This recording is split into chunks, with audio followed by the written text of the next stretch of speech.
दोस्तों, स्वागत है आपका इस यूट्यूब चैनल पे जिसका नाम है आरडी ट्रिकी क्लासेस। जैसा कि हम लोग जानते हैं, पिछले वीडियो में हमने देखा व्यंजन संधि का बेस्ट ट्रिक। आज के वीडियो में हम लोग देखेंगे विसर्ग संधि, जो कि लास्ट हमारा संधि है।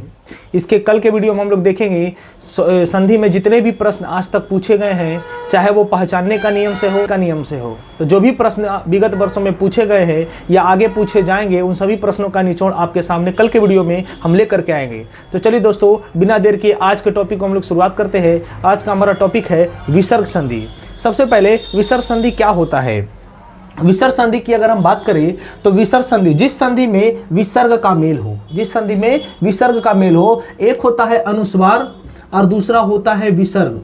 जैसा कि आप लोग को पता होगा, पिछले वीडियो में हमने देखा अनुस्वार का प्रयोग। व्यंजन संधि में हम लोग ने देखा कि अनुस्वार का प्रयोग कहाँ करते हैं। आज के वीडियो में हम लोग देखेंगे विसर्ग का प्रयोग। तो जिस संधि में विसर्ग का प्रयोग होता है उसे हम लोग विसर्ग संधि कहते हैं। कौन सी संधि कहते हैं? विसर्ग संधि कहते हैं। विसर्ग संधि का उच्चारण स्थान कहने का मतलब बोल सकते हैं कि विसर्ग का उच्चारण स्थान कहाँ से होता है? कंठ से होता है। और अनुस्वार का उच्चारण स्थान कहाँ से होता है? नाक से होता है। ठीक है, जिसके बारे में हम लोग जानते हैं। तो चलिए दोस्तों, शुरू करते हैं। विसर्ग संधि का कोई भेद नहीं है, बल्कि विसर्ग संधि का नियम है, जिसमें से पहला नियम आप लोग के सामने ये रहा। कहता है यदि किसी शब्द में तालाबी सा हलंत, मूर्धनी सा हलंत या दंती सा हलंत या फिर च हलंत। हम एक बार फिर से कह देना चाहते हैं कि ये सारे नियम जो है ये हमारा अपना लैंग्वेज में लिखा हुआ नियम है। ये सारे नियम आपको किसी किताब में देखने को नहीं मिलेगा। तो कृपया करके आप इस लैंग्वेज को समझें, ताकि एग्जाम में जितने भी प्रश्न अगर इस टाइप के आए तो वो बन जाए। तो कहता है यदि किसी शब्द में तालाबी सा, मूर्धनी सा, दंती सा, ठीक है ना, तालाबी सा, मूर्धनी सा, दंती सा या चा, इन सभी आधा हो, तो उसे संधि विच्छेद बनाते समय तालाबी सा, मूर्धनी सा, दंती सा या फिर चा हलंत को अनुस्वार नहीं विसर्ग में, किसमें? विसर्ग में बदलते हैं। किसमें बदलते हैं? विसर्ग में। यानी कहने का मतलब मोटा मोटी मतलब कहता है कि किसी भी शब्द में आपको अगर तालाबी सा आधा दिख जाए, मूर्धनी सा आधा दिख जाए या दंती सा आधा दिख जाए या फिर चा आधा दिख जाए, पूरे शब्द में दिखे या फिर सेकेंड वर्ण में दिखे, पूरे शब्द में दिखे या फिर सेकेंड वर्ण में दिखे, तो संधि विच्छेद यदि उसे बनाना है, यदि उसे हमें तोड़ना है, तो उन सभी सा या चा को हटा करके उसके स्थान पर क्या लगा देना है? विसर्ग लगा देना है। जैसा कि आप नीचे दिए गए एग्जाम्पल में देख सकते हैं, मैंने लिखा नमस्ते। एग्जाम्पल क्या है? नमस्ते। ये नमस्ते हमारा संधि है और इसे हमें क्या करना है? संधि विच्छेद करना है। तो नमस्ते को यदि हम तोड़ेंगे तो किस में टूटेगा? नमाधन ते में। देखिए आप यहाँ पर सा है तो इसको हटाएं, उसके स्थान पर क्या लगाएं? विसर्ग लगाएं। क्या लगाएं? विसर्ग लगाएं। यानी नमाधन ते बराबर क्या बना दिया? नमस्ते। क्या बना दिया? नमस्ते। उसी प्रकार से आप देखिए, ये कौन सा सा था? ये हमारा डंटी सा था। ये कौन सा सा है? हमारा तालाबी सा है। कौन सा सा है? तालाबी सा। तालाबी सा देखिए आधा है ये। निश्चय, तो संधि विच्छेद क्या हुआ? निह धन चय। निह धन चय बराबर क्या बना दिया? निश्चय बना दिया। ठीक है, उम्मीद करते हैं समझ आ रहा होगा दोस्तों।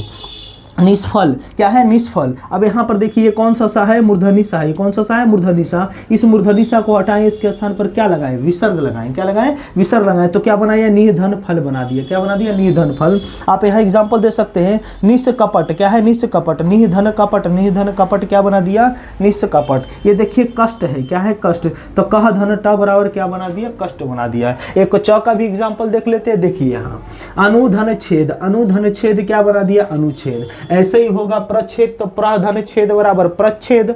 ठीक है ना। तो इस तरीके से आपको याद रखना है। ये तो हो गई हमारी संधि बनाने का नियम। ठीक है, लेकिन कहता है कि यदि आपको एग्जामिनर इस तरीके से दे दे, इस तरीके से आपको संधि विच्छेद करके दे और बोले कि आप इसका संधि करिए, क्या करिए? संधि करिए। यानी संधि विच्छेद करके दे दे, नमाधन ते दे दे और पूछे आपसे कि नमाधन ते से कौन सा शब्द बनेगा? नमाधन ते से कौन सा शब्द बनेगा? तो कैसे बनेंगे? जैसा कि हम लोग जानते हैं कि कोई भी सा को हटाना है, उसके स्थान पर क्या देना है? विसर्ग देना है। तो बताइए इस नमाधन ते से क्या ये नमस्ते नहीं बन सकता? क्या ये भी तो बन सकता है? इसका मतलब भी तो वही होता है कि इसको हटाएंगे, ये वाला सा को भी हटाएंगे, उसके स्थान पर क्या लगाएंगे? विसर्ग लगाएंगे। क्या ये सा नहीं बन सकता है? ये भी बन सकता है। मतलब इन सब का संधि विच्छेद तो नमाधन ते ही होगा।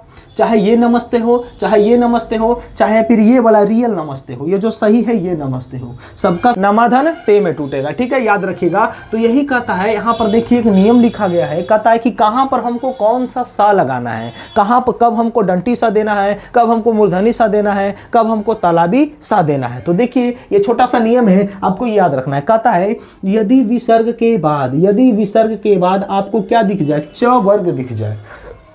च वर्ग कहने का मतलब या तो च, या तो छ, या तो ज, या तो झ, या तो य, ये पांचों वर्णों में से कोई भी वर्ण यदि आपको विसर्ग के बाद दिख जाए, विसर्ग के बाद दिख जाए, तो उसके स्थान पर, विसर्ग के स्थान पे आपको क्या लगाना है, ये कौन सा सा है, तलाबी सा हलंत लगाना है। क्या लगाना है, तलाबी सा हलंत लगाना है। क्या लगाना है, तलाबी सा हलंत। जैसे आप एग्जाम्पल में देख सकते हैं, निश्चय का है, तो निश्चय, तो देखिए निह धन क्या है, चय, निह धन चय। क्या बोलता है नियम की, यदि विसर्ग के बाद च वर्ग हो, विसर्ग ये है, इसके बाद आपको क्या दिख रहा है, ये च दिख रहा है। क्या दिख रहा है, ये च।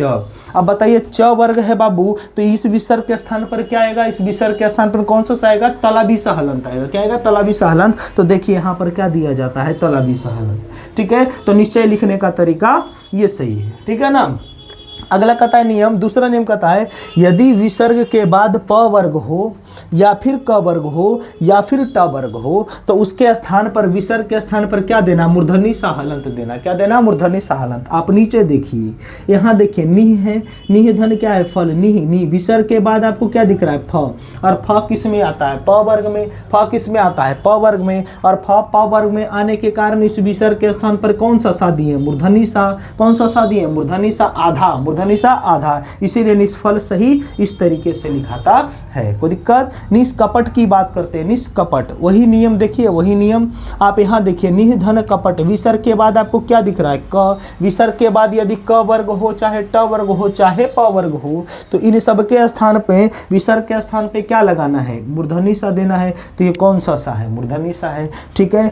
कष्ट की बात करें, कष्ट, कष्ट आप देखिए ट है, ट, यहाँ देखिए ट है कि नहीं, विसर्ग के बाद ट है, ट वर्ग, तो कौन सा देंगे, मूर्धनी सा। कौन सा देंगे, मूर्धनी सा। तो आप हमको बताइए, एक क्वेश्चन है आप लोग के लिए, आप बताइए हमको कि इसका संधि विच्छेद क्या होगा, कौन सा होगा, निह धन कर्ष, निह धन कर्ष। अब बताइए निह धन कर्ष से कौन सा निष्कर्ष बनेगा, क्या उसमें हम तलाबी सा देंगे हलंत, कि मूर्धनी सा देंगे, कि दंती सा देंगे। तो नियम क्या कहता है, विसर्ग के बाद अगर हमको प वर्ग दिख जाए, या फिर क वर्ग दिख जाए, या फिर ट वर्ग दिख जाए, तो उसके स्थान पर, विसर्ग के स्थान पर हमको कौन सा देना है, मूर्धनी सा। कौन सा देना है, मूर्धनी सा देना है। तो आप देखिए विसर्ग के बाद आपको क्या दिख रहा है, क, विसर्ग के बाद हमको क दिख रहा है, तो ये कौन सा दिया जाएगा, मूर्धनी सा। तो निष्कर्ष सही किस तरीके से लिखाएगा, तो इस तरीके से लिखाएगा।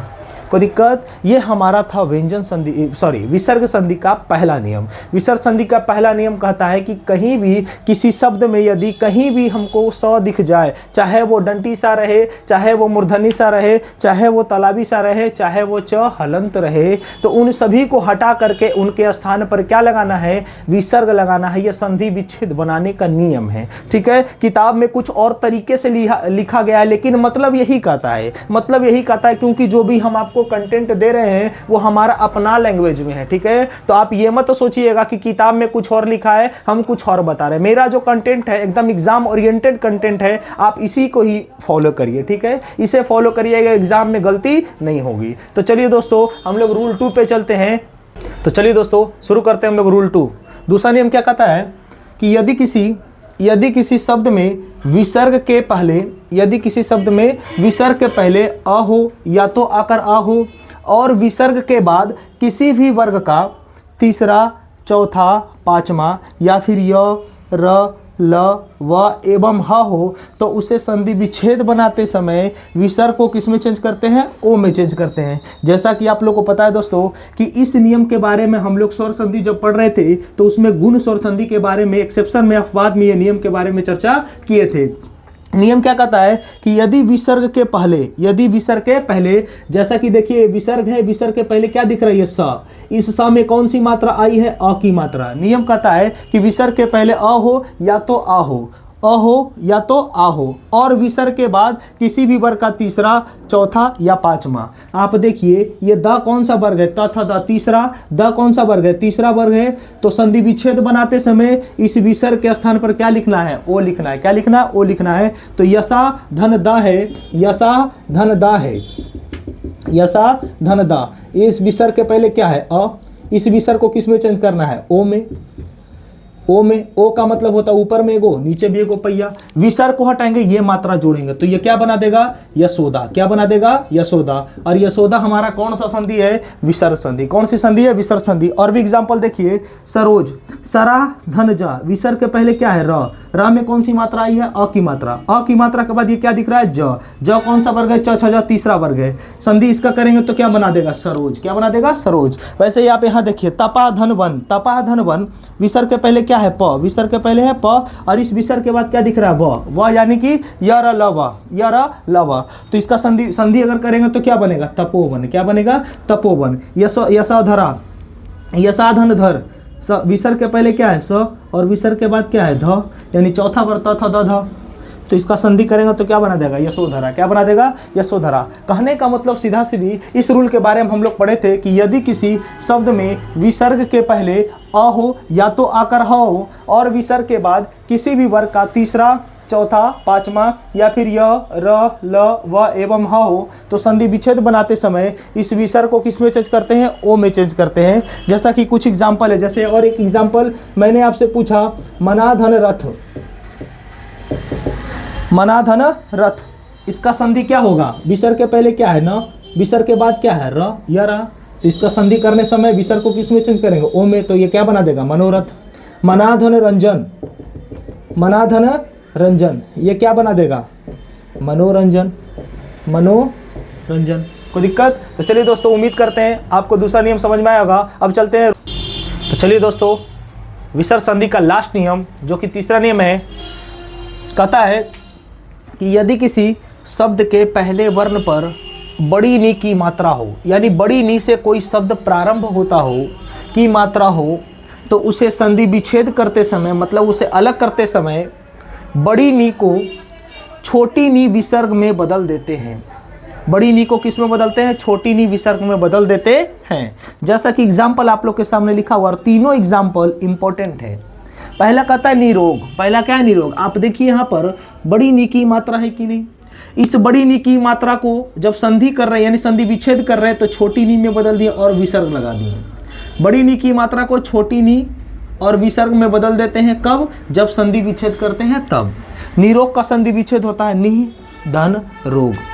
नीरज का संधि विच्छेद होता है निह धन रज।